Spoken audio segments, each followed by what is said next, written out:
The Conjuring.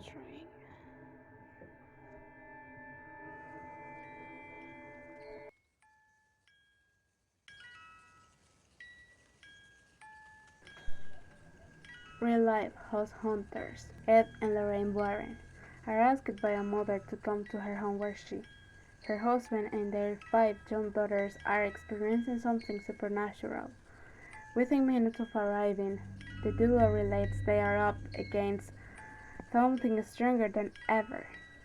The Conjuring is a very good movie that certainly deserves a lot of the hype it gets. That said, there is no doubt that director James Wan knows how to use torture as well as scares, but this time he focused solely on scares and gets quite a few very effective jump scenes. It's not all those fake jump scenes that are so common in horror movies today, where there's a loud bang through the expensive speaker system that could make anyone jump and has nothing to do with the movie. The film also benefits from some extremely strong performance with Farmiga, putting in another excellent performance. He's really been doing a great job over the last couple of years, and even in a genre that a lot of people look down on.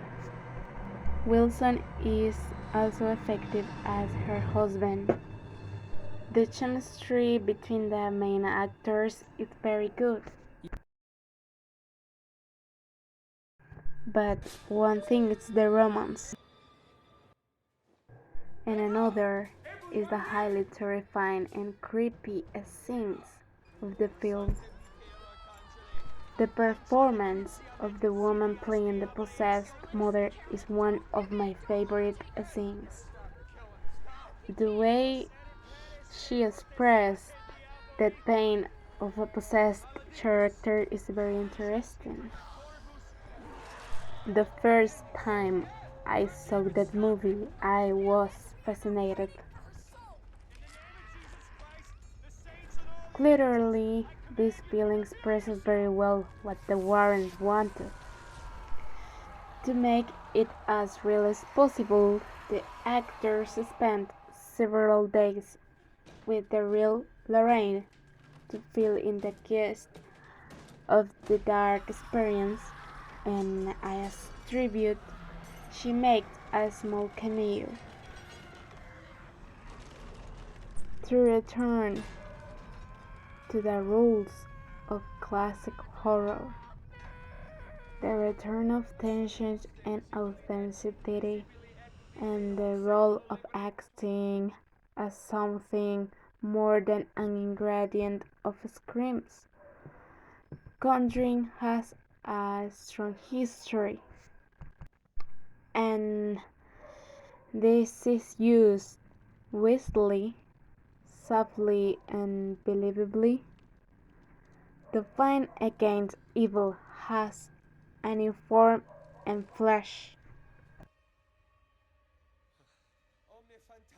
The ambiguity becomes more important than the shadows of blood.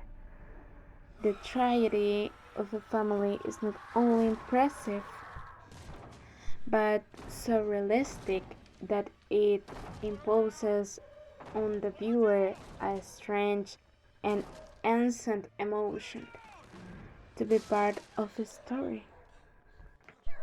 Sure, Conjuring isn't the only example of a return to the classic horror model of the last decade, but it is one of the great films that reminds us of the basic purpose of cinema. The Conjuring is the scariest haunted house and exorcism movie I've seen in years and the best horror movie after Insidious.